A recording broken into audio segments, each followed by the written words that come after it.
किती आणली, 100 रुपयाची साडी मिळते काय हे सुद्धा आम्ही या ठिकाणी त्यांना सांगितलं। आणि हेही सांगितलं की नुसतं तुम्ही दाखवण्याचं काम करता, खरा शेतकऱ्याचा पुत्र कोणी असेल तर तो रवी राणा आहे, कारण शेतकऱ्याच्या बांधापर्यंत पोहोचणारा व्यक्ती कोणी असेल तर तो रवी राणा आहे। मुख्यमंत्री सहायता निधी शेतकऱ्याला मदत करण्यासाठी आत्ताच 21 लाख रुपये रवी राणांनी दिले। तुम्हाला माहीत आहे अनेकदा आमदार रवी राणा हे जेलमध्ये गेले, मागची दिवाळी काळी केली, 14 दिवस यांचीच सरकार असताना, ह्याच मंत्री असताना रवी राणांना आतमध्ये टाकलं होतं, नवनीत राणांना आतमध्ये टाकलं होतं।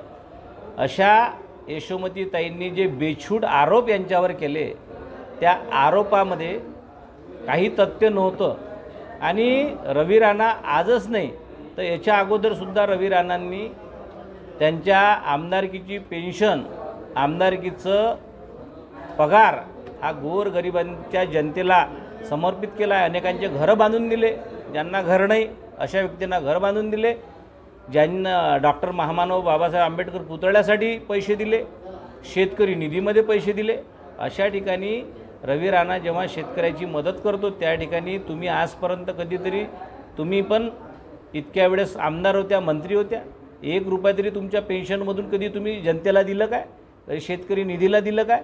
किंवा आजही तुम्हाला आमचं आव्हान आहे की तुमचा 5 वर्षाचा निधी पेन्शन तुम्ही एखाद्या शेतकऱ्याला द्या, एखादा गरजवंताचं घर बांधून द्या, हे या प्रेस कॉन्फरन्सच्या माध्यमातून म्हटलं होतं। आणि त्या म्हणतात की आमदार रवी राणांची CBI ED चौकशी लावा ना।